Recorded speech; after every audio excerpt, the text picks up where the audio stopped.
Você acha que o caos da natureza é impossível de controlar? Pense de novo. A indústria global economiza mais de 1,5 bilhões de dólares por ano ao entregar o comando de seres vivos às máquinas. Como a humanidade domina milhões de mentes imprevisíveis e as transforma em uma rede de 30 bilhões de dólares.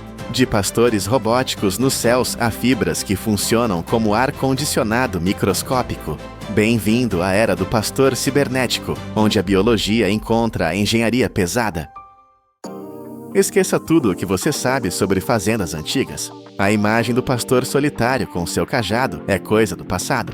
O que estamos vendo hoje é uma operação de escala militar. Estamos falando de uma indústria colossal, onde apenas uma raça, a merino, comanda quase 40% de toda a produção mundial de lã.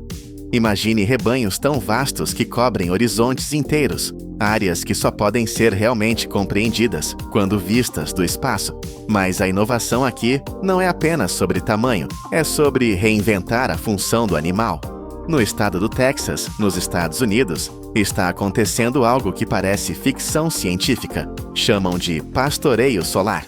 Imagine campos de energia gigantescos, milhares de painéis solares brilhando sob o sol. O problema sempre foi a grama. Ela cresce, faz sombra e rouba a eficiência da energia. A solução antiga era usar cortadores de grama barulhentos, movidos a gasolina, queimando dinheiro e poluindo o ar. A nova solução? Milhares de ovelhas. Elas são lançadas entre os painéis como máquinas biológicas de precisão. Elas cortam a vegetação sem tocar nos cabos, fertilizam o solo e transformam um problema em lucro. É um ecossistema duplo, onde a energia limpa alimenta a cidade e o pasto alimenta a indústria. E não pense que todas as ovelhas são iguais. A ciência dividiu essa espécie em mais de 1000 raças, cada uma projetada geneticamente para uma missão industrial específica. A Merino é uma fábrica viva de lã, produzindo até 5 quilos de fibra ultra fina por temporada. A Dorper é uma máquina de carne, projetada para explodir em crescimento, atingindo 40 quilos em questão de meses. E a Suffolk é o tanque de guerra do rebanho, feita para resistir a tudo. Mas controlar essa biomassa viva, garantir que cada grama de energia se transforme em lucro, exige mais do que cercas. Exige um controle de combustível tão preciso quanto o de um foguete espacial. Entre nos galpões modernos e você não verá fazendeiros carregando baldes. O trabalho pesado, sujo e impreciso foi eliminado. Olhe para o teto.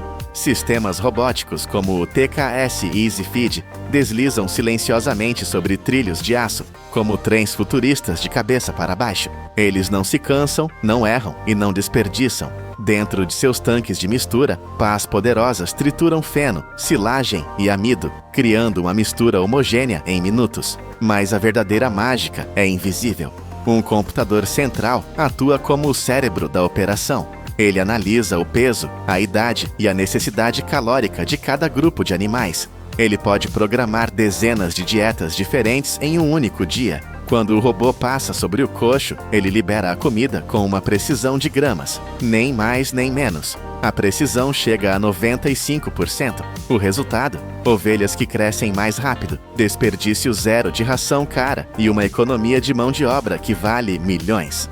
Além dos trilhos aéreos, existem alimentadores lineares, que parecem metralhadoras de nutrientes. Eles disparam mais de 30 porções exatas por minuto para longas filas de animais. Sensores de peso garantem que cada grama de amido vá para o estômago do animal, não para o chão. É uma linha de montagem biológica, onde o combustível é injetado com perfeição matemática. Mas um motor bem alimentado precisa de manutenção constante. E com milhões de cabeças de gado, como você verifica a saúde de cada uma sem um exército de veterinários? A resposta é a velocidade digital. No passado, verificar a saúde de um rebanho gigante era uma luta física, lenta e estressante. Hoje é um fluxo de dados. Apresento a você o classificador automático, máquinas como a Racewell. O que um humano levaria minutos para fazer, esta máquina faz em menos de 3 segundos. É uma velocidade que o olho mal consegue acompanhar. Quando uma ovelha entra na câmara, ela deixa de ser um animal e vira um código. Sensores leem o chip RFID na orelha dela instantaneamente. O sistema puxa a ficha completa. Quem são os pais? Quanto ela pesava semana passada? Que vacinas tomou? Em um piscar de olhos, a balança digital mede o peso com uma precisão de 100 gramas. Um sistema pneumático de porta se abre e, com um sopro de ar comprimido, empurra o animal suavemente para o curral certo. Doente? Para a esquerda. Pronta para o mercado? Para a direita. Precisa de mais comida? Segue em frente. Esta máquina também funciona como uma clínica de alta velocidade. O fazendeiro pode aplicar vacinas, checar os dentes ou dar vitaminas sem lutar contra o animal. Em grandes fazendas, um único sistema processa 600 ovelhas por hora. Isso economiza dezenas de milhares de dólares e elimina o erro humano. A máquina não tem dias ruins, ela não se cansa, mas a saúde não é apenas peso e dados. É também uma guerra constante contra parasitas invisíveis. E para vencer essa guerra, a indústria usa a força bruta da química e da pressão. Parasitas podem destruir a qualidade da lã e matar o lucro. Antigamente, os fazendeiros usavam pulverizadores manuais. Era ineficiente, perigoso e gastava muito produto químico. A solução moderna é o túnel de imersão de alta pressão. Imagine um corredor de aço, onde a ovelha entra e é imediatamente cercada por uma névoa química. Bicos de precisão, posicionados em cima, dos lados e até por baixo, disparam jatos que penetram a lã espessa até a pele. É um banho químico total em segundos. Válvulas inteligentes controlam o fluxo para que nada seja desperdiçado. O uso de produtos químicos cai 40%, mas a eficácia é total. 800 animais passam por ali a cada hora, saindo protegidos por um escudo invisível. Mas a tecnologia também tem um lado suave. A reprodução é o coração financeiro da fazenda. A gestação dura 5 meses e é crítica. Quando os cordeiros nascem, a sobrevivência depende do leite. Se a mãe não tem leite suficiente, ou se tem muitos filhotes, a tecnologia assume o papel materno. As mães robóticas são estações de alimentação automáticas. Elas misturam o leite em pó com água, mantendo a temperatura exata de 38 a 40 graus Celsius, a mesma do corpo da mãe. Elas alimentam os filhotes com doses exatas de até 200 mililitros, 8 vezes por dia. Sensores monitoram cada gole. A taxa de sobrevivência dispara. A tecnologia garante que a próxima geração seja forte. Mas em campos que se estendem até o horizonte, as ovelhas podem se perder. Quem vigia o rebanho quando ninguém está olhando? O cão pastor é um ícone, mas ele tem limites. Ele se cansa, ele precisa comer. O novo pastor não precisa de nada disso. Ele voa. Drones de pastoreio são os olhos no céu da era moderna. Com baterias que duram mais de 30 minutos e câmeras de alta resolução, eles varrem hectares de terra em segundos. O que levaria horas a cavalo, o drone faz enquanto o operador toma café. Eles não apenas olham, eles agem. Quando o drone detecta uma ovelha desgarrada, ele não a assusta. Ele usa sons direcionais, frequências específicas que guiam o animal de volta ao grupo, sem pânico. É o controle remoto da natureza. Então chega o momento da colheita. O sol aquece e a lã precisa sair. Tesouras manuais são peças de museu. Agora usamos máquinas como a Heiniger, operando a 15 rotações por minuto. É um zumbido constante de eficiência.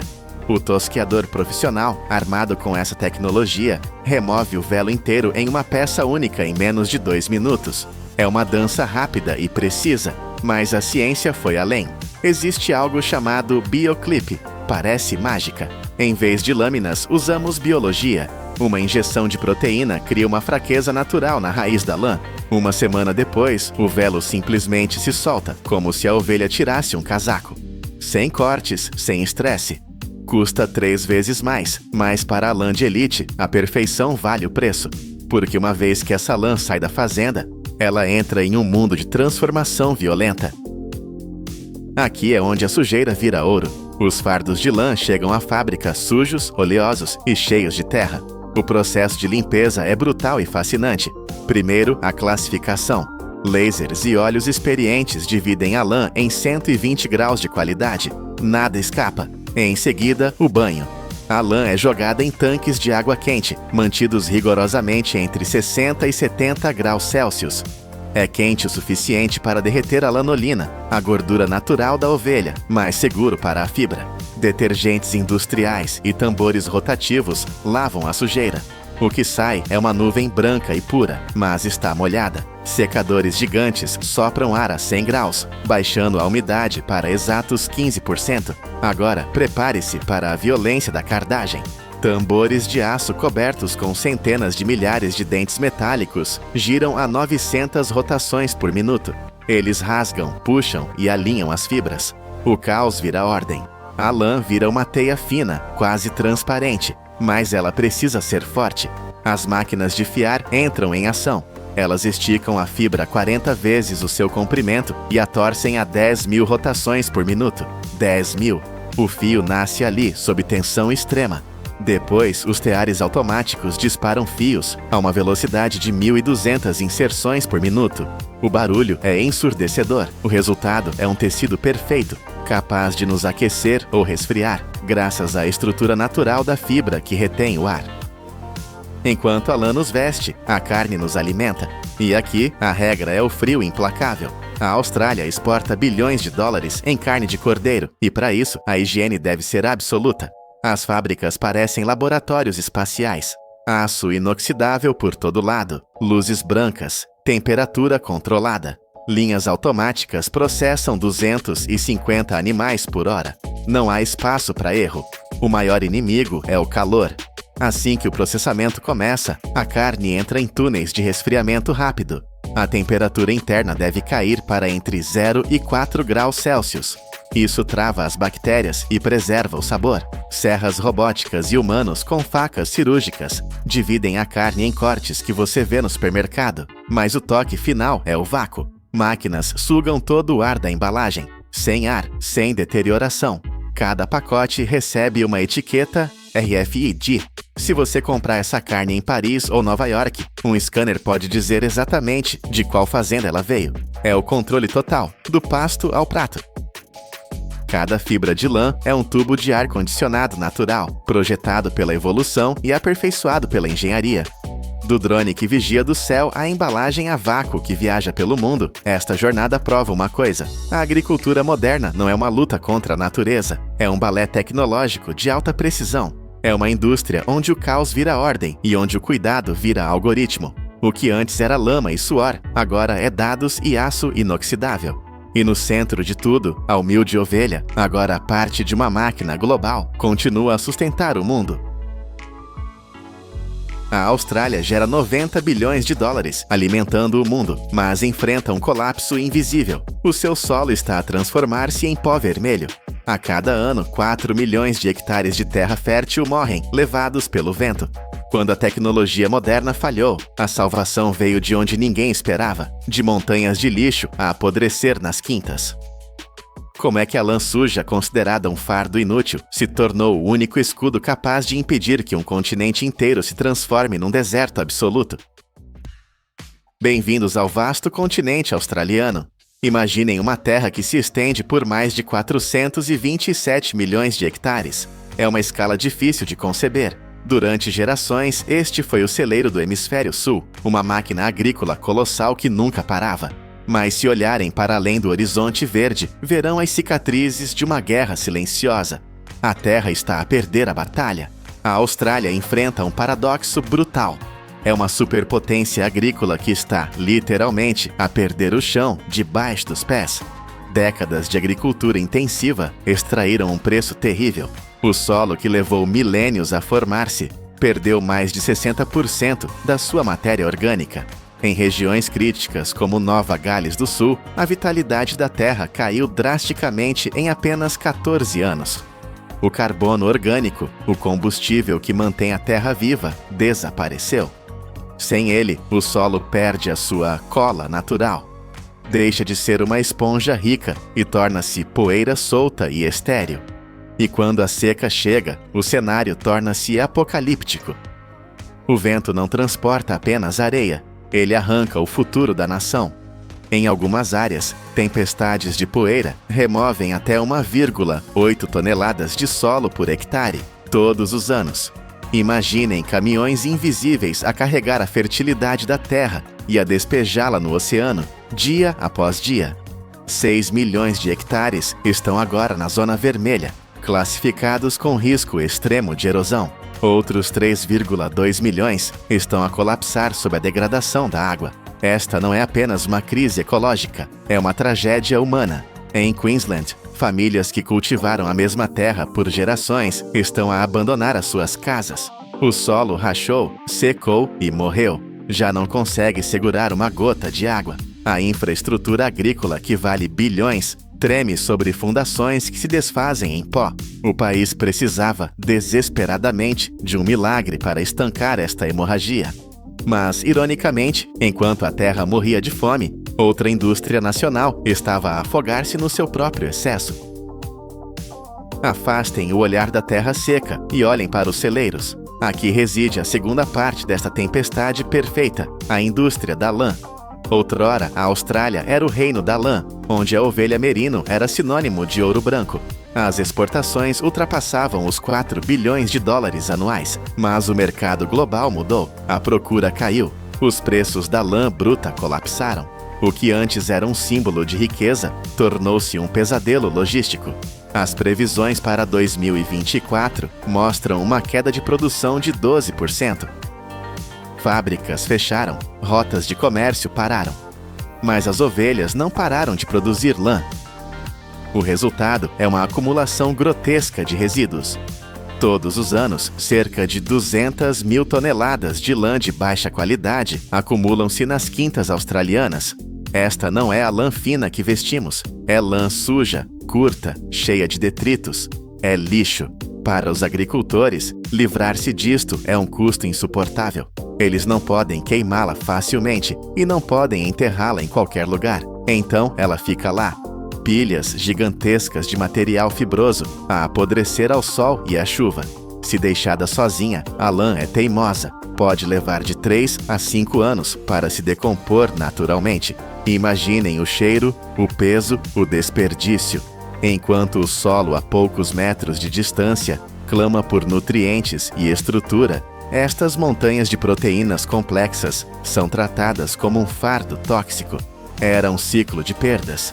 Perda de dinheiro para armazenar o lixo e perda de terra fértil devido à erosão.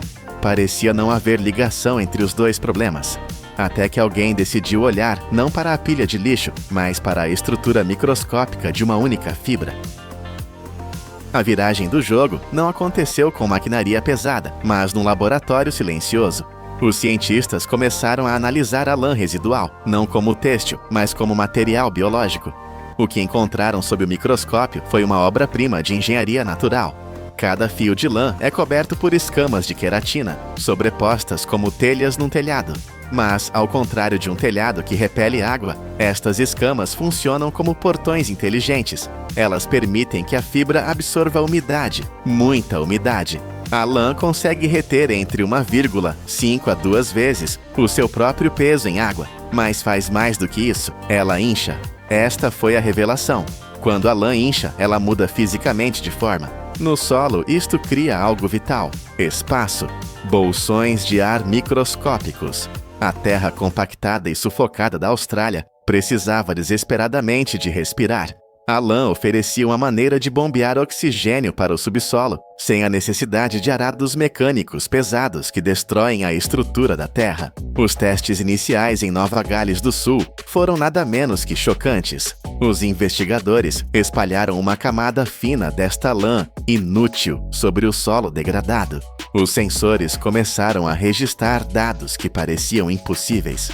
A evaporação da superfície, o grande inimigo num clima árido, caiu 35%. A água, em vez de vaporizar para a atmosfera quente, ficou presa no solo, guardada pelas fibras de lã.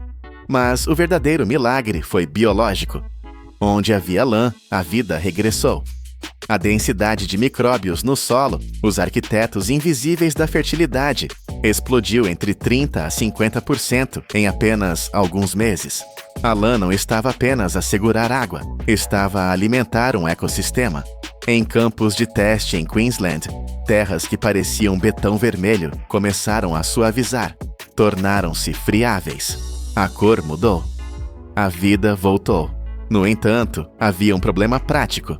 Não se pode simplesmente atirar lã bruta para um campo e esperar resultados uniformes. Ela emaranha-se, voa com o vento e entope máquinas. Para escalar esta solução, a natureza precisava de ser domada pela indústria.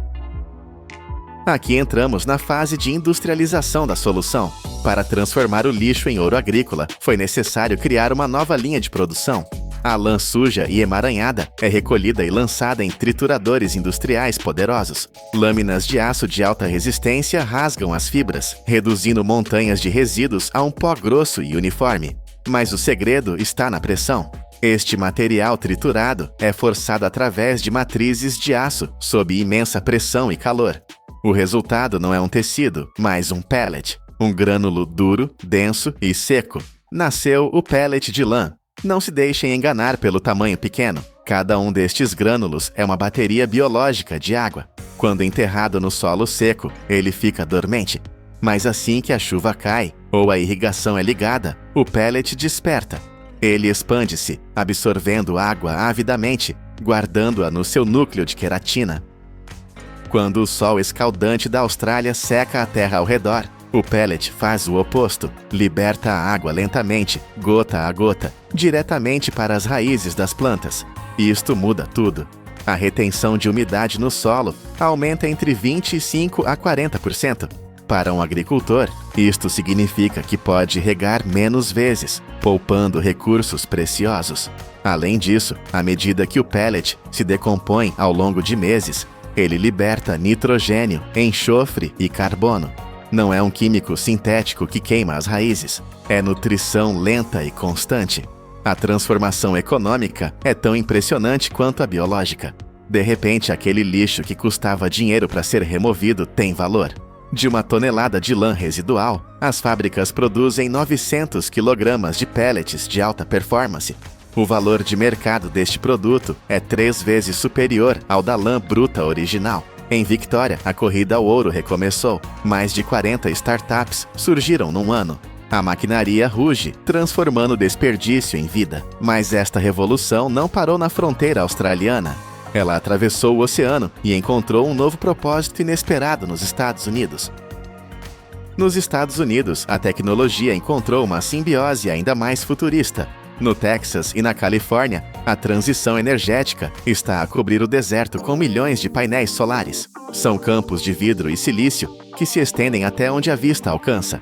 Mas estas centrais elétricas têm um inimigo natural, a erva. Se a vegetação crescer demasiado, bloqueia o sol e reduz a produção de energia.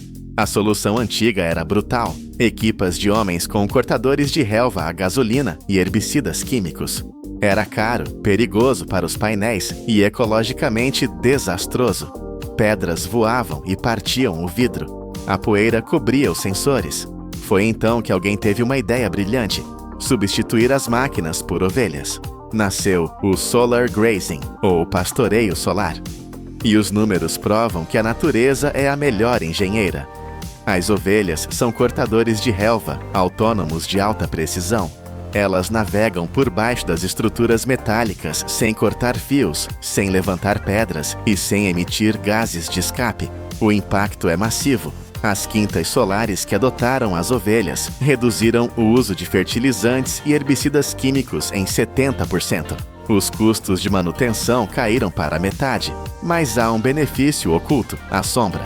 Os painéis solares protegem as ovelhas do sol abrasador e protegem também o solo. A erva, protegida da evaporação direta, cresce 2 a 3 vezes mais rápido. As ovelhas comem a erva, transformam-na em estrume, fertilizam o solo e mantêm o ciclo vivo. O solo sob os painéis, em vez de se tornar um terreno baldio estéril, está a recuperar a sua biodiversidade. Surgiu uma nova profissão: equipas de pastoreio profissional. Estes especialistas usam software para mapear o movimento dos rebanhos, garantindo que cada metro quadrado da central solar é cortado pelas ovelhas na altura certa. É a fusão perfeita entre a alta tecnologia energética e a agricultura ancestral. A história da lã é uma lição de humildade para a engenharia moderna. Procurávamos soluções complexas para salvar o solo, mas a resposta estava a apodrecer nos nossos quintais. de um continente australiano à beira da exaustão até aos campos solares de alta tecnologia do Texas, um material considerado lixo tornou-se o guardião da terra. Hoje, esses pellets de lã e esses rebanhos não estão apenas a produzir fibra ou carne. Eles estão a construir um escudo contra a seca. Estão a provar que, num mundo de recursos finitos, o conceito de lixo é apenas uma falha de imaginação. Talvez a chave para sobrevivermos às mudanças climáticas não seja construir máquinas maiores, mas sim aprender a usar as ferramentas microscópicas que a natureza aperfeiçoou ao longo de milhões de anos. O velo que protege a ovelha do frio é agora a armadura que protege o nosso planeta do calor. Você já tentou imaginar o silêncio absoluto descendo sobre as fábricas do mundo? Tente visualizar linhas de montagem colossais paralisadas, motores gigantescos cessando o seu rugido e edifícios inteiros oscilando perigosamente ao vento. O sistema industrial global entraria em colapso instantâneo.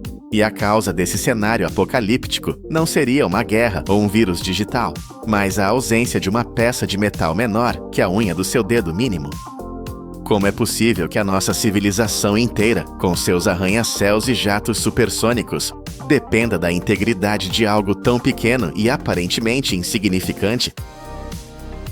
Estamos falando de uma indústria que movimenta mais de 100 bilhões de dólares por ano, sustentada por um componente que a maioria ignora.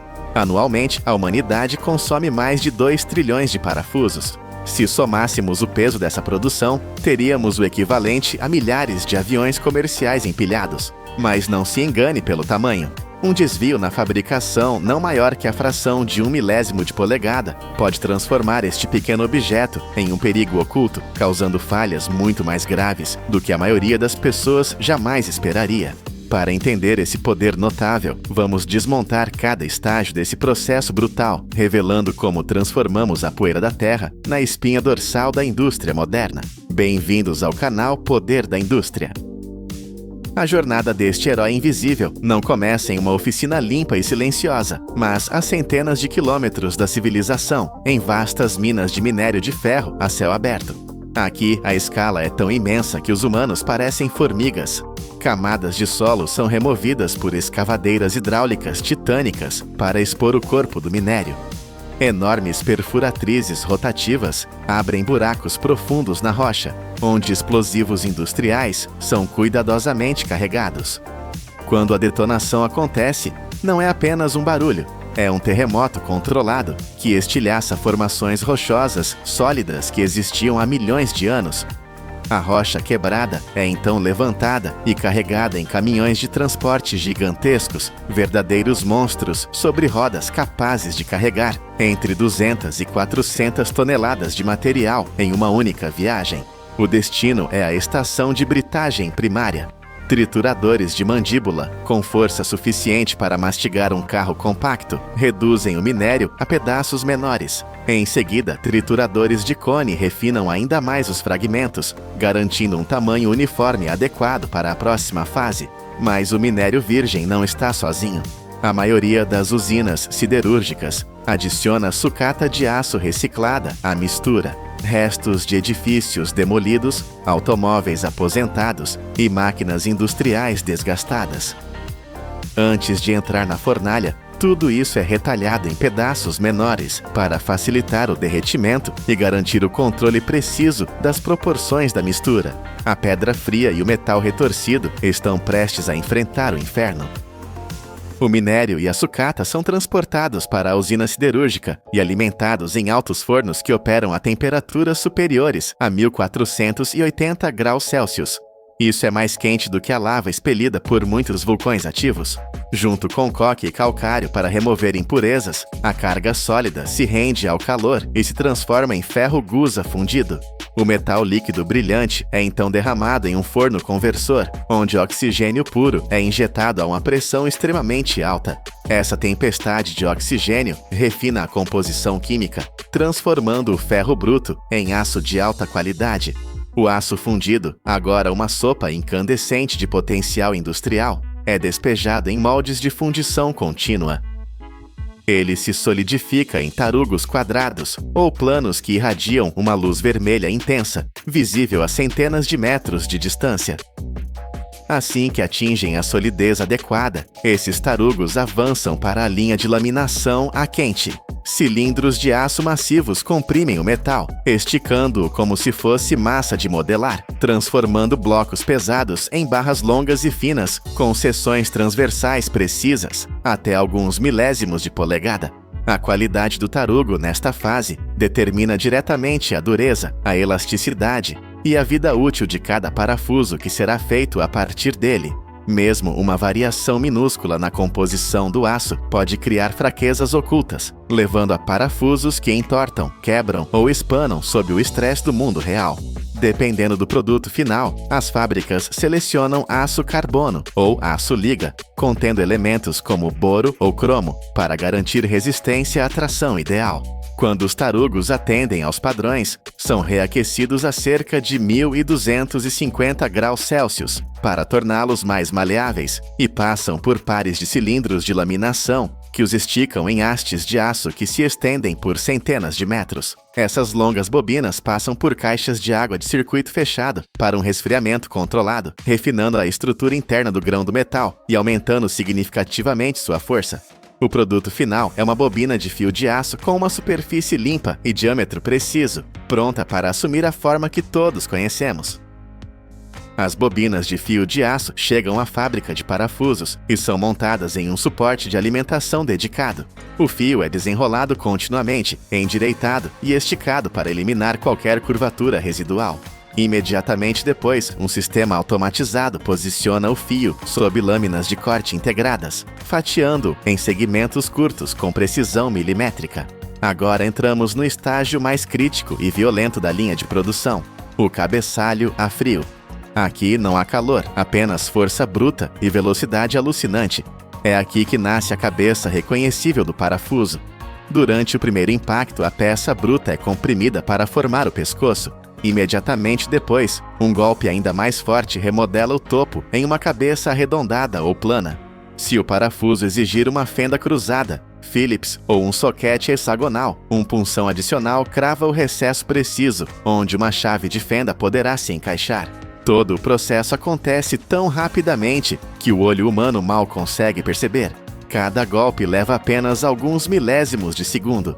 Uma máquina de cabeçalho a frio de médio porte pode produzir de 300 a 600 parafusos por minuto, enquanto linhas industriais maiores atingem velocidades surpreendentes de 1.000 a 2.200 peças por minuto. Imagine uma metralhadora disparando metal. É assim que a máquina cospe milhares de peças a cada 60 segundos, operando continuamente por horas, sem interrupção. Com a cabeça formada, as peças avançam para o estágio de laminação de rosca. É aqui que ocorre uma mágica da engenharia. Ao invés de cortar as roscas com um torno, removendo material e enfraquecendo a peça, a fabricação moderna depende da laminação a frio. Este processo transforma uma simples haste de metal em um componente capaz de prender estruturas inteiras. Dentro da máquina, cada peça é posicionada entre duas matrizes planas, gravadas com padrões de rosca, uma fixa e outra movendo-se para frente e para trás. À medida que a peça rola entre elas, sob enorme pressão, o metal é forçado a fluir para as ranhuras das matrizes. Em menos de um segundo, roscas perfeitamente elevadas são formadas. O resultado é um parafuso com acabamento superficial mais liso e uma resistência à tração 20 a 30% maior do que a das roscas cortadas convencionalmente. Isso acontece porque a estrutura de grãos do metal é comprimida e alinhada em vez de ser cortada. Graças a essa vantagem, quase todos os parafusos usados em automóveis e aeronaves são feitos assim. Uma máquina padrão pode processar centenas a milhares de peças por minuto, produzindo roscas tão afiadas e uniformes que estão quase prontas para uso. O princípio é idêntico ao de uma tampa de garrafa, mas projetado para suportar milhares de quilos de força. O parafuso pode parecer completo agora, mas se fosse usado neste estado, falharia. Para atingir a resistência mecânica necessária, ele deve passar por um dos passos mais críticos, o tratamento térmico. Os parafusos são espalhados uniformemente em uma correia transportadora e alimentados em um forno contínuo. Lá dentro, a temperatura atinge entre 800 e 900 graus Celsius. Esse calor infernal é alto o suficiente para alterar completamente a estrutura interna do aço. Os átomos de ferro e carbono se reorganizam em uma nova forma cristalina. Para evitar a oxidação, esse processo ocorre em uma atmosfera controlada. Assim que saem da zona de alta temperatura, os parafusos são rapidamente resfriados em um banho de óleo ou polímero. Essa queda súbita de temperatura, de quase 900 graus para menos de 100 graus em um instante, congela a estrutura do aço, tornando-o significativamente mais duro. No entanto, neste estado endurecido, o metal também se torna quebradiço como o vidro e propenso a rachar sob impacto. O processo ainda não terminou. Para atingir o equilíbrio perfeito entre dureza e tenacidade, os parafusos são colocados em um forno de revenimento, operando a uma temperatura muito mais baixa, geralmente entre 150 e 250 graus Celsius. Este estágio alivia as tensões internas, reduz a fragilidade e melhora a ductilidade. É esse equilíbrio delicado que permite que um pequeno parafuso segure máquinas pesando várias toneladas. Um desvio de apenas algumas dezenas de graus durante o revenimento pode reduzir a resistência do parafuso em 30% a 40%. Ao sair do forno, a superfície de cada parafuso está coberta de fuligem e óxido escuro. Se deixados assim, enferrujariam em poucas semanas ao ar livre. Eles precisam de uma armadura. Milhares de parafusos são carregados em um tambor rotativo e submersos em uma solução desengordurante para remover óleo e resíduos. O metal volta a brilhar, limpo. Em seguida, vem a galvanoplastia. O tambor atua como cátodo, enquanto grandes placas de zinco servem como ânodo. Quando uma corrente elétrica é aplicada, íons de zinco migram e se ligam às superfícies dos parafusos, formando um revestimento protetor de apenas 5 a 10 microns de espessura. Isso é até 20 vezes mais fino que um cabelo humano. Apesar de sua espessura microscópica, essa camada estende dramaticamente a vida útil do parafuso, prevenindo a ferrugem por anos. Após o revestimento, os parafusos passam pela passivação, onde uma reação química cria um filme ultra fino, que estabiliza a cor e aumenta ainda mais a resistência à corrosão. Finalmente, a secagem centrífuga em alta velocidade remove qualquer resíduo químico, deixando cada parafuso com aquele acabamento brilhante característico. Agora, o teste final. Apenas os perfeitos sobrevivem.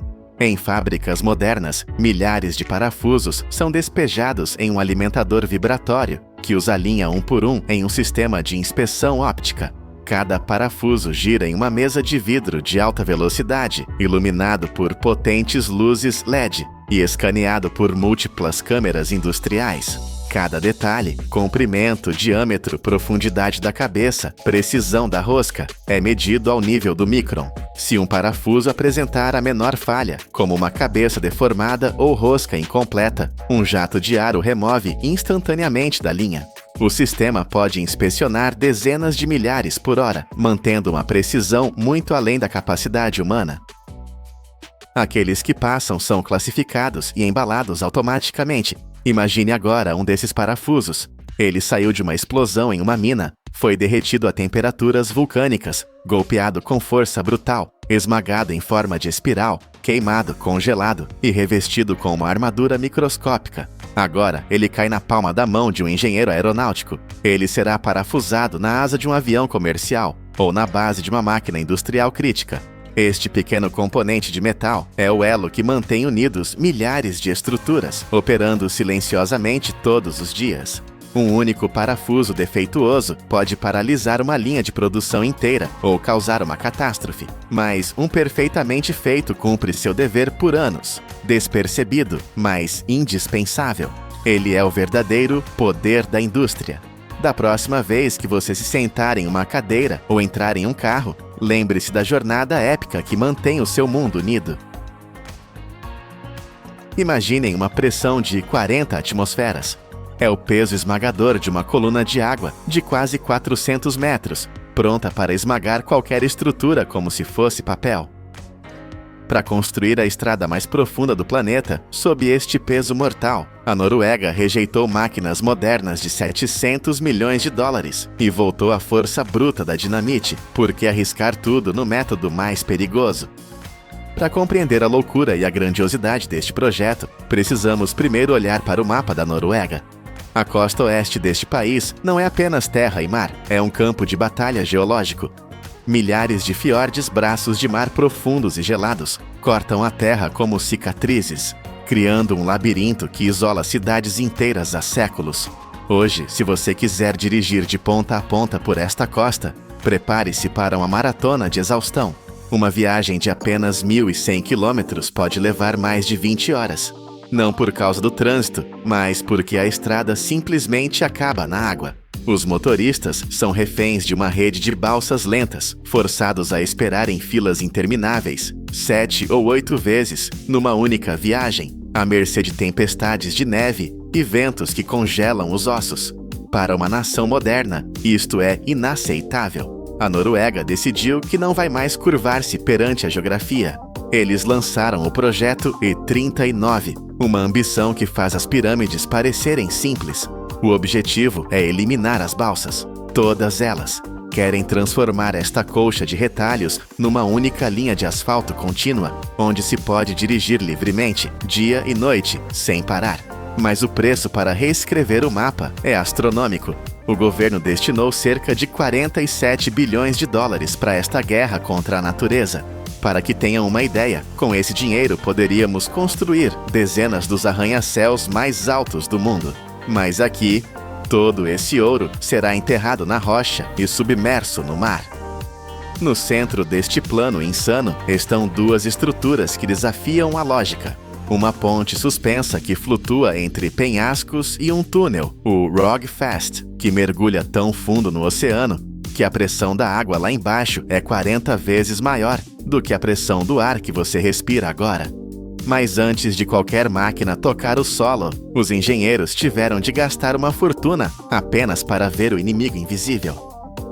Construir algo desta magnitude não começa com escavadeiras, começa com navios que vêm através da escuridão.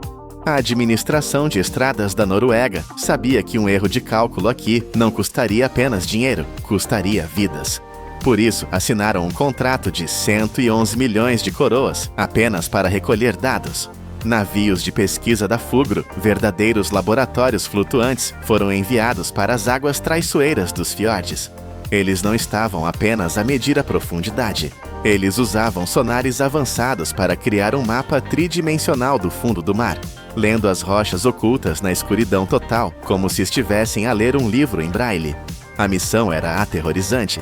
Eles precisavam saber exatamente como as correntes subaquáticas se moviam, com que força as ondas gigantes batiam nas paredes dos fiordes durante as tempestades de inverno e, o mais crítico, qual era a qualidade da rocha a quase 400 metros de profundidade. Imaginem tentar descobrir se uma pedra é sólida o suficiente para segurar um túnel, enquanto estão num barco a balançar na superfície, centenas de metros acima. Os engenheiros procuravam fissuras microscópicas no granito, falhas antigas que poderiam ceder sob a pressão de milhões de toneladas de água. Os dados que trouxeram de volta confirmaram o medo de todos. A natureza ali era brutal. O fundo do mar era instável e as pressões eram extremas. Para vencer, eles teriam de começar por dominar o ar antes de tentar conquistar o fundo do mar. O primeiro grande desafio foi a ponte Hardanger. Olhando de longe, parece uma linha fina desenhada no céu, mas de perto é um monstro de aço e concreto. O local escolhido era um pesadelo, águas com 500 metros de profundidade e montanhas verticais de granito sólido. Não havia onde colocar pilares. A solução? Perfurar a própria montanha. Os engenheiros não construíram fundações no solo. Eles escavaram túneis dentro dos penhascos para ancorar a ponte, fundindo a obra humana diretamente com a geologia do planeta. As duas torres principais da ponte erguem-se a mais de 200 metros de altura. Foram construídas com uma técnica chamada deslizamento contínuo. Isso significa que o concreto foi derramado sem parar. 24 horas por dia, durante semanas. Se parassem, o concreto endureceria e criaria uma junta fraca, o que poderia ser fatal para a estrutura. Mas a verdadeira magia aconteceu quando começaram a tecer os cabos. Os 2 cabos principais que seguram a estrada não são correntes sólidas. Cada um é feito de mais de 19 mil fios de aço individuais, mais finos que um dedo, mas juntos têm uma força inimaginável. O peso total destes cabos ultrapassa as 10 mil toneladas. Para os instalar, usaram uma tecnologia chamada fiação aérea. Um robô parecido com uma aranha mecânica viajava de um lado ao outro do fiord, puxando fio por fio, dia após dia. A precisão exigida era absoluta. Sensores a laser monitoravam tudo. Sabiam que uma mudança de temperatura de apenas alguns graus faria o aço expandir e a ponte baixar centímetros. Os engenheiros tinham de calcular a posição do Sol para saber exatamente quanta tensão aplicar. Foi uma dança perigosa no ar, mas foi um sucesso. No entanto, enquanto celebravam a conquista do céu, o verdadeiro terror aguardava nas profundezas do projeto I-39. Para atravessar a parte mais profunda e larga da rota, os engenheiros noruegueses consideraram uma ideia que parecia saída de um filme de ficção científica, um túnel flutuante submerso. A ideia era construir tubos gigantes de concreto, cada um com 250 metros de comprimento, e fazê-los flutuar debaixo de água, seguros por cabos ou pontões. Parecia a solução perfeita para evitar perfurar a rocha profunda. Nos testes, a tecnologia foi impressionante. Usaram lasers e sonares para alinhar as secções dos tubos com uma precisão de menos de 5 milímetros. Imaginem alinhar 2 prédios debaixo de água com a precisão da espessura de uma moeda. Parecia que o futuro tinha chegado. Mas então, a realidade do Mar do Norte bateu à porta. Os estudos revelaram correntes subaquáticas imprevisíveis e violentas. E havia o problema da pressão. A quase 400 metros de profundidade, a pressão é de 40 bar. As juntas de borracha e as vedações que funcionam em túneis normais não foram feitas para suportar esse tipo de castigo constante. O risco era catastrófico. Se uma única vedação falhasse, a água entraria com uma força cortante, como uma lâmina líquida, destruindo o túnel em segundos. Não havia margem para erro. Com o coração pesado, mas a mente clara, a Noruega cancelou o plano futurista do túnel flutuante para o trecho Rogfast. A tecnologia era demasiado arriscada. A única opção que restava era a mais difícil: ir através da rocha, sob o fundo do mar. Mas como escavar lá, onde as máquinas modernas falham? No mundo da construção, existe uma máquina chamada tatuzão, ou TBM. É uma fábrica subterrânea de 150 metros de comprimento que devora a rocha e deixa um túnel pronto atrás de si. Custam centenas de milhões de dólares e são consideradas o auge da engenharia. Mas para o túnel Rogfast, a Noruega disse não a estas máquinas. Por quê? Porque as TBMs têm um ponto fraco, a pressão. A maioria destas máquinas só aguenta pressões de 12 a 15 bar. O Rogfast atinge 40 bar. Se usassem uma TBM e uma vedação rebentasse lá embaixo, a máquina de 700 milhões de dólares seria inundada instantaneamente, matando a tripulação e bloqueando o túnel para sempre. O risco financeiro e humano era inaceitável. Então, os engenheiros voltaram ao método antigo, testado e brutal: perfurar e detonar. É uma guerra lenta e barulhenta. O processo é visceral. Plataformas de perfuração computadorizadas, guiadas por mapas 3D, fazem furos precisos na parede de rocha. Depois, enchem os buracos com explosivos. A detonação sacode a terra. Cada explosão avança o túnel apenas 5 metros. É um trabalho de formiga titânica. Imediatamente após a poeira baixar, equipas de operários correm para pulverizar concreto nas paredes e inserir parafusos de aço gigantes na rocha. Eles têm de ser rápidos, porque a pressão da rocha quer fechar o buraco que acabaram de abrir. O ambiente lá embaixo é infernal. A temperatura chega aos 35 graus por causa do calor que vem do centro da Terra e das máquinas. O ar é pesado. Mais de 200 homens e mulheres trabalham em turnos, 24 horas por dia, removendo 1.000 toneladas de pedra por hora. É uma batalha física, suja e perigosa, onde a alta tecnologia serve apenas para apontar onde colocar a próxima carga de dinamite. Abrir o buraco é apenas o começo. O verdadeiro desafio é manter as pessoas vivas lá dentro. Quando a perfuração termina, o túnel é apenas uma caverna escura e úmida. Para se tornar uma estrada, precisa de pulmões e de um cérebro. O Rogfast não é apenas um tubo, são 2 túneis paralelos.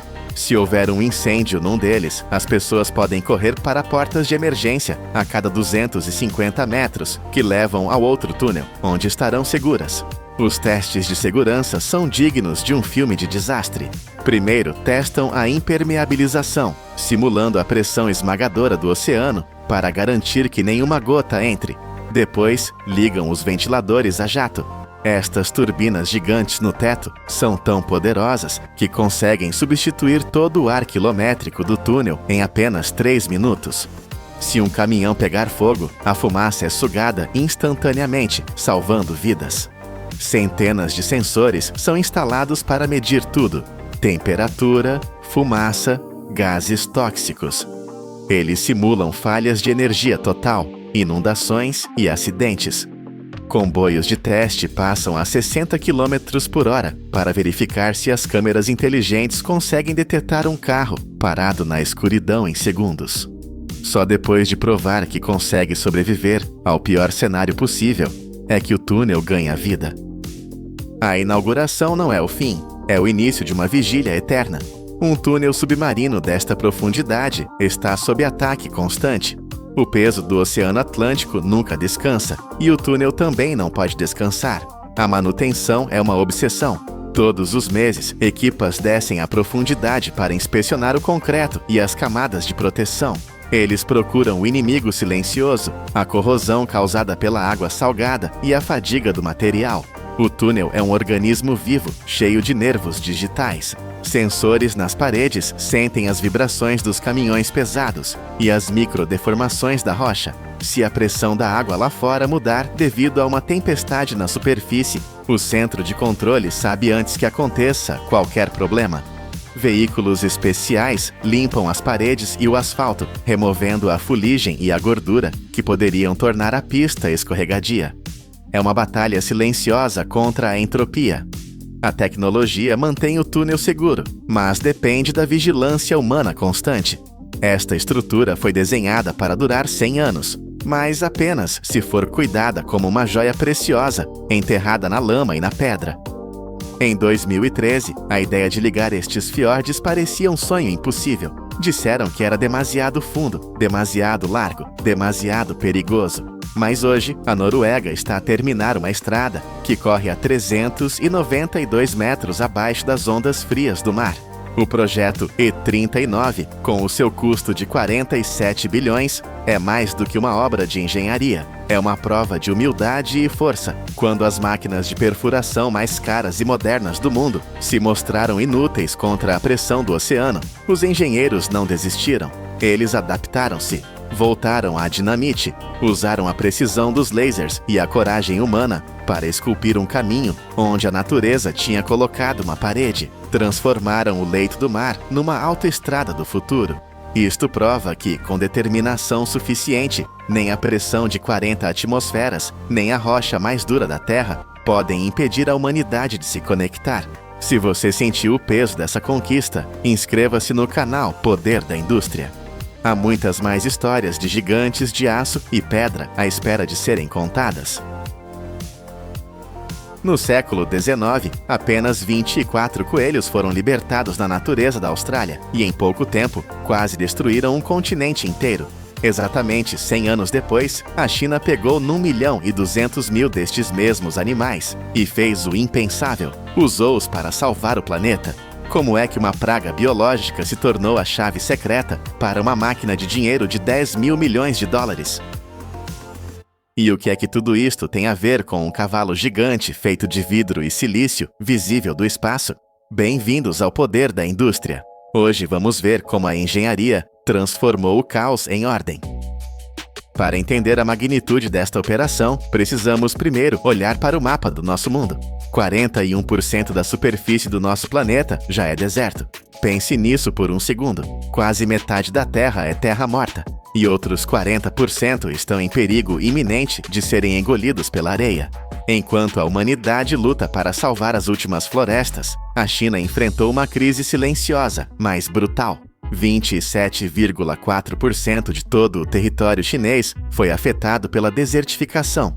Isso é uma área colossal, equivalente a quase 4 vezes o tamanho do estado do Texas, nos Estados Unidos. O epicentro deste desastre é o deserto de Kubuki. Este não é um lugar comum. É um inferno geológico, onde a natureza parece ter declarado guerra à vida. No inverno, o frio é tão intenso que o termômetro cai para menos 20 graus Celsius. O vento uiva como uma turbina, carregando areia que corta como facas. No verão, o cenário inverte-se e o calor torna-se tão abrasador que queima o solo. Antigamente, dizem os registros, esta era uma terra rica, com aldeias, rios e pastagens verdes. Mas o equilíbrio quebrou-se. O vento ficou mais forte, a relva desapareceu e a areia começou a mover-se. Imagine viver num lugar onde a terra debaixo dos seus pés tenta engolir a sua casa. Foi isso que aconteceu aqui. O deserto de Kubuki expandiu-se mais de 40 quilômetros para leste em apenas algumas décadas. Dunas gigantescas com 60 metros de altura, a altura de um prédio de 20 andares, avançaram sobre as quintas e as estradas, enterrando tudo. A cada ano, 20 milhões de toneladas de comida eram perdidas para este mar de areia. Era uma catástrofe em câmara lenta. O governo tentou de tudo. Perfuraram poços fundos, proibiram o gado de pastar, plantaram barreiras. Mas o deserto continuava a vencer, ameaçando a vida de 400 milhões de pessoas no norte da China. Parecia o fim. Até que um homem decidiu fazer uma aposta que todos chamaram de loucura. No meio deste caos de poeira, havia um professor chamado Wang Wenbiao. Ele não era um bilionário, nem um cientista famoso. Era um homem simples que todos os dias pedalava quase 10 quilômetros pela areia para chegar à sua sala de aula. Havia dias em que o vento era tão forte que a bicicleta ficava enterrada até meio e a areia enchia os seus pulmões. A maioria das pessoas teria desistido e fugido, mas Wang fez uma promessa diferente. Ele disse: "Se não posso escapar ao deserto, vou fazer com que ele me pague renda." Em 1988, com as suas poupanças e dinheiro emprestado, ele começou o impossível: transformar a areia morta em solo vivo. A sua arma escolhida não foi uma máquina complexa, mas uma árvore, o salgueiro. Mas não um salgueiro qualquer. Estas árvores são maravilhas da engenharia natural.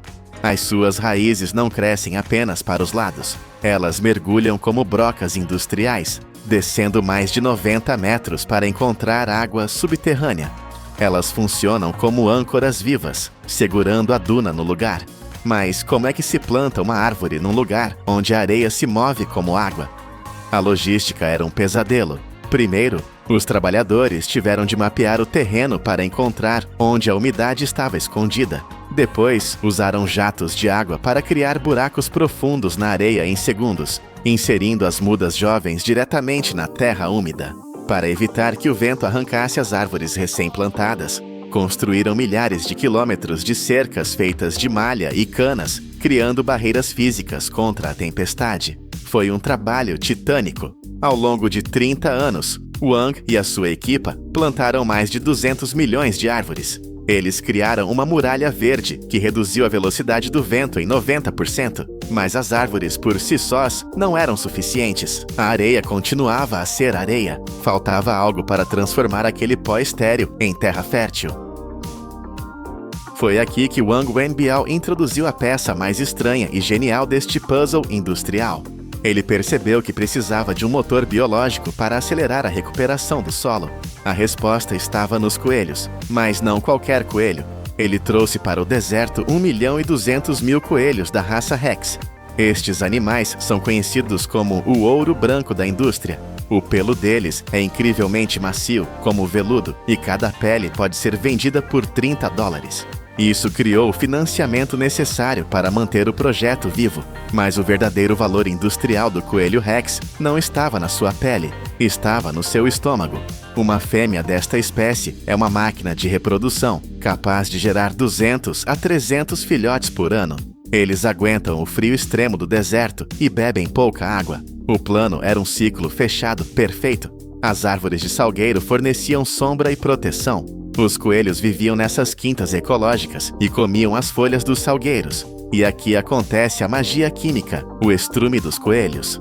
O deserto não tem nutrientes, é vazio, mas o estrume do coelho é rico em nitrogênio, fósforo e potássio, exatamente o que a terra precisa para acordar.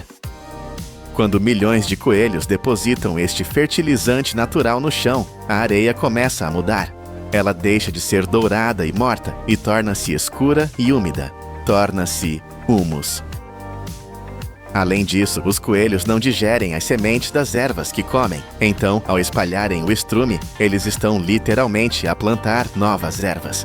Este sistema criou um loop infinito. Os salgueiros alimentam os coelhos alimentam o solo, e o solo fortificado faz crescer mais salgueiros. O resultado foi impressionante. Cada acre de terra começou a produzir mais de 5 toneladas de humus por ano. Em apenas 3 a 5 anos, o que era uma duna estéril transformou-se em terra arável. O deserto estava a recuar, mas para escalar isto para um nível nacional, era preciso mais do que biologia, era preciso energia bruta. Com a economia local estabilizada pela venda das peles e da carne dos coelhos, Wang olhou para o céu. O deserto de Kubuki tinha algo em abundância, sol, muito sol.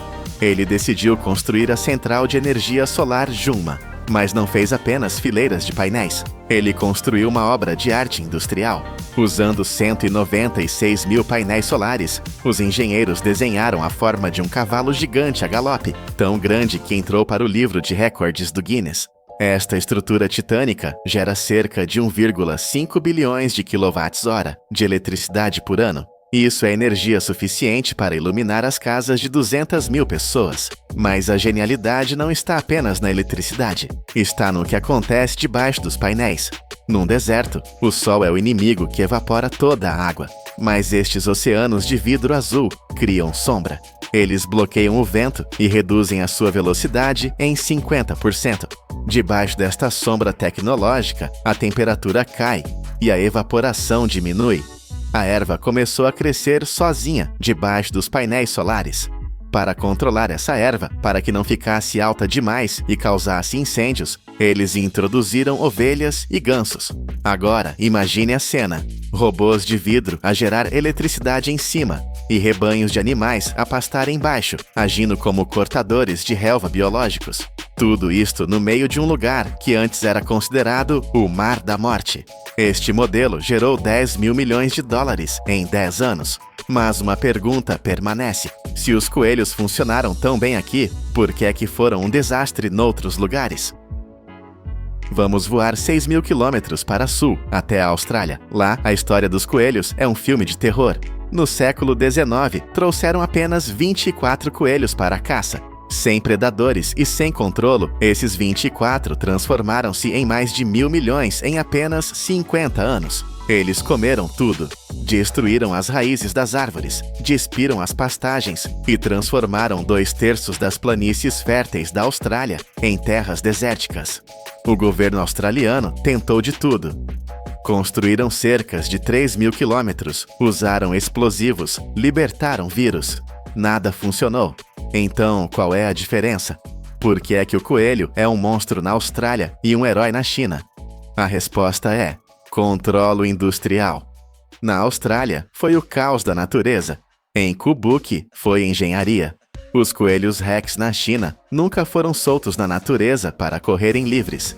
Eles vivem em quintas, dentro de um sistema fechado. Eles são operários. Cada grama do que comem e cada grama do que produzem é calculado. Eles são um elo numa corrente industrial desenhada por humanos. A China não estava apenas a criar coelhos, estava a gerir um ecossistema artificial, onde o animal é uma ferramenta de precisão para fabricar solo fértil. A natureza, quando guiada com respeito e inteligência, respondeu de forma milagrosa. Depois de décadas de luta, os relatórios oficiais mostraram o impossível. A água subterrânea, aquele ouro líquido escondido nas profundezas, subiu. Em 20 anos, o nível da água no subsolo de Kubuki subiu entre 1,5 metro e 2 metros. Pense no que isso significa. Se o seu avô tivesse de perfurar um poço aqui, ele teria de ir ao dobro da profundidade que você precisa ir hoje. A água está a voltar, e com a água veio a vida. As populações de veados selvagens, raposas do deserto e aves migratórias aumentaram 4 vezes em comparação com 1990. Mais de 100 espécies de plantas nativas que se pensava estarem extintas naquela região reapareceram. Onde antes só se via um horizonte amarelo e poeirento, hoje vêem-se manchas verdes, florestas cintilantes e vida selvagem a correr entre os painéis solares. O projeto não só parou o deserto, como reverteu o tempo, sequestrando 1,85 milhões de toneladas de dióxido de carbono da atmosfera.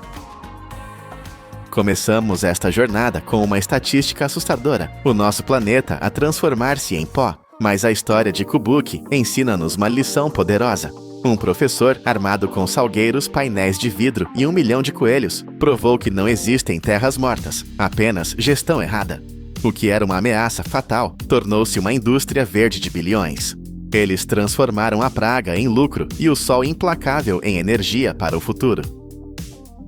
Se conseguimos transformar um deserto estéril num oásis tecnológico, que outros problemas impossíveis estão apenas à espera da nossa engenharia. Isto é o verdadeiro poder da indústria.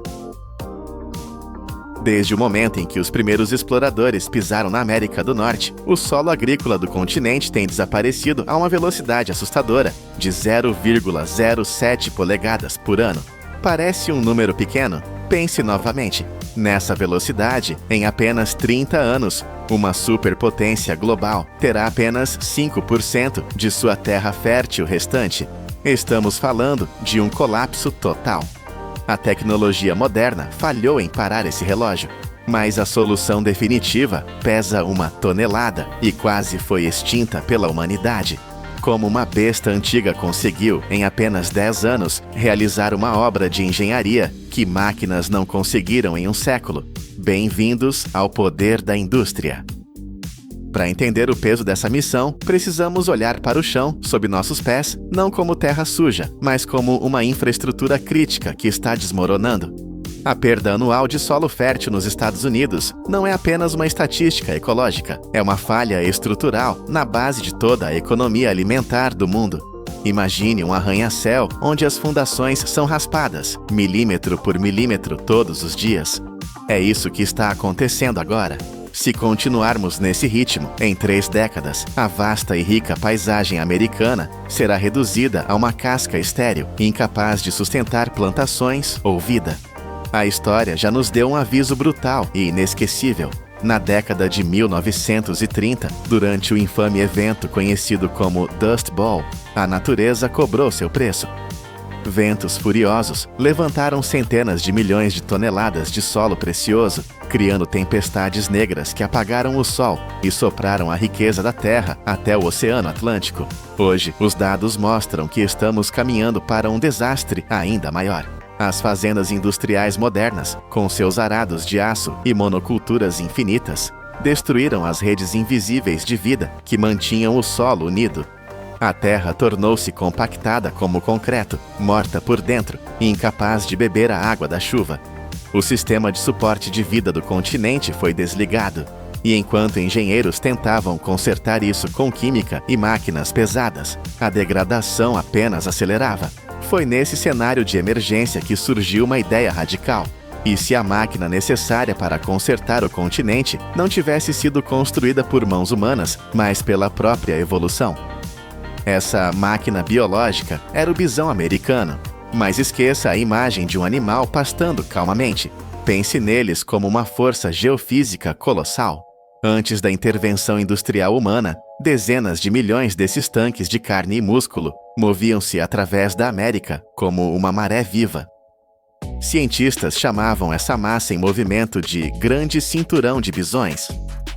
Era uma operação logística perfeita que se estendia do Canadá ao Texas. Eles eram o motor que fazia o ecossistema funcionar. Mas com a chegada dos colonizadores europeus no século XVI, essa engrenagem vital foi intencionalmente destruída. Foi um desmantelamento sistemático.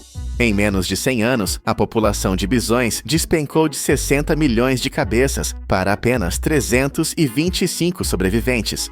Não foi apenas caça, foi uma guerra de recursos. Eliminar o bisão era uma estratégia para quebrar a economia das populações indígenas e limpar o terreno para a expansão.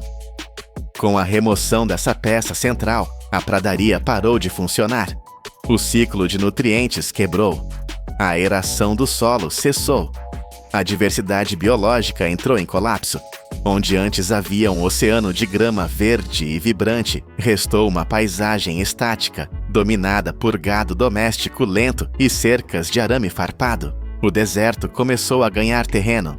A natureza havia perdido seu gerente de operações. Foi necessário chegar à beira da exaustão total para que no início do século XXI, alguns ecologistas ousassem propor o impensável: devolver os gigantes ao seu posto de trabalho, mas não em campos verdes e fáceis. O teste seria em uma zona morta. O projeto era uma aposta de alto risco. O plano consistia em soltar um rebanho de bisões em terras que já eram consideradas perdidas, solo seco, rachado, duro como pedra, onde nem a grama mais resistente conseguia crescer. O investimento ultrapassava a marca de 10 milhões de dólares. 250 cientistas e especialistas colocaram seus empregos em jogo. A lógica dizia que os animais morreriam de fome. Mas assim que os caminhões de transporte abriram suas portas e as bestas de 1 tonelada pisaram naquele deserto, o caos se instalou. O rebanho desapareceu. Drones de alta tecnologia, sistemas de rastreamento por satélite e helicópteros varreram a área, mas as telas estavam vazias. O pânico tomou conta da sala de controle. O medo era real. Será que o rebanho tinha escapado? Será que tinham morrido em alguma ravina escondida? O projeto parecia destinado a ser um fracasso milionário. Mas dias depois, a verdade veio à tona e era desconcertante. Os bisões não tinham fugido. Eles tinham migrado intencionalmente para os terrenos mais altos e áridos da região, lugares onde a comida era ainda mais escassa. Ninguém conseguia entender por que um animal faminto iria para o lugar com menos comida. Parecia suicídio, mas o que os cientistas interpretaram como erro era, na verdade, a ativação de um protocolo de sobrevivência antigo. Os bisões não pensam como gado. Eles possuem um instinto refinado por eras de gelo e secas. O desaparecimento deles não foi uma fuga, foi o início do turno de trabalho. Eles estavam se posicionando estrategicamente. O que parecia desordem era a primeira etapa de uma engenharia complexa que os humanos haviam esquecido como ler. Quando finalmente conseguimos observar o que eles estavam fazendo, ficou claro que o bisão não é apenas um herbívoro. Ele é uma peça de maquinaria pesada, projetada para terraplanagem e fertilização. Vamos analisar a mecânica disso. Diferente do gado doméstico, que fica parado mastigando e compactando o solo com seu peso estático, até transformá-lo em uma laje impermeável, o bisão é uma máquina de movimento perpétuo. Eles nunca param. Cada passo de seus cascos afiados e pesados atua como um aereador industrial, quebrando a crosta dura da superfície. Imagine milhões de pequenos martelos hidráulicos perfurando o concreto do deserto dia após dia. Essas fissuras que eles abrem são vitais. Elas permitem que a água da chuva penetre profundamente na terra, recarregando os lençóis freáticos, em vez de escorrer inutilmente pela superfície e causar enchentes. Mas a engenharia continua. O sistema de fertilização é igualmente impressionante. Cada rastro de esterco deixado pelo rebanho em movimento funciona como uma injeção de precisão de nitrogênio, fósforo e potássio. Eles não despejam tudo em um lugar só, como o gado faz ao redor de um coxo. Eles distribuem a riqueza química por quilômetros. E talvez a ferramenta mais estranha e genial seja o próprio corpo do animal. Bisões adoram rolar na terra. Quando um gigante de 900 quilos se joga no chão e rola para limpar a pele, ele cria uma depressão no solo, uma espécie de bacia rasa. Parece apenas um buraco, mas na verdade é um reservatório de água. Quando chove, essas piscinas de bisão seguram a água por dias. Elas se tornam microberçários perfeitos, capturando sementes trazidas pelo vento. Enquanto o gado destrói a estrutura da terra, o bisão a reconstrói fisicamente, criando uma paisagem desenhada para capturar recursos e gerar vida. Essas pequenas ações mecânicas, um passo, uma rolada, um rastro de fertilizante, parecem insignificantes isoladamente, mas multiplique isso por milhares de animais e por 10 anos de operação contínua. O efeito é exponencial. Uma década após o início do experimento, os drones sobrevoaram a mesma área, que antes era um deserto rachado. As imagens que eles enviaram de volta deixaram a comunidade científica sem palavras. A zona morta havia desaparecido. Em seu lugar, havia um mar de grama verde, densa e alta. Os números confirmaram o milagre visual. Nas áreas patrulhadas pelos bisões, a diversidade de espécies de plantas explodiu, aumentando em 86%. Para comparação, áreas vizinhas geridas com gado tradicional viram um aumento pífio de apenas 30%. A física do solo havia mudado fundamentalmente. A capacidade da terra de segurar a umidade depois de uma chuva aumentou entre 25% e 40%. A erosão, aquele câncer que estava devorando o continente, foi cortada quase pela metade. E com a flora veio a fauna. Foi como se um sinal de rádio tivesse sido ligado, chamando a vida de volta. Pássaros que não cantavam naquela região há 30 anos retornaram. Raposas, coiotes e linces reapareceram, caçando na grama alta. Riachos que costumavam secar no verão, agora corriam com água cristalina o ano todo. O ecossistema não foi apenas consertado, ele foi reiniciado. A presença do bisão atuou como a chave de ignição de um motor complexo que estava desligado há um século. Eles provaram que a natureza tem uma tecnologia superior a qualquer máquina que possamos construir. No entanto, mesmo com essa vitória esmagadora da biologia sobre a tecnologia, enfrentamos hoje uma ironia amarga. Descobrimos a cura para a Terra, temos a máquina perfeita para salvar o continente, mas nos recusamos a usá-la em sua capacidade total. A barreira agora não é científica, é econômica. Atualmente, 95% de todos os bisões na América do Norte não vivem como engenheiros selvagens, mas como produtos em uma linha de montagem de carne. O mercado de carne de bisão tornou-se uma indústria poderosa, movimentando mais de 350 milhões de dólares por ano. A demanda cresce a cada dia, impulsionada pela fama de ser uma carne saudável e rica em proteínas. Por causa disso, esses animais magníficos são mantidos atrás de cercas, criados como gado comum, impedidos de realizar as grandes migrações que curam a terra. Apenas 5% da população total de bisões vive verdadeiramente livre para trabalhar como engenheiros ecológicos. Temos a prova concreta de que um único rebanho livre pode transformar um deserto em um jardim, mas a lógica do lucro nos faz trancar a solução em currais apertados.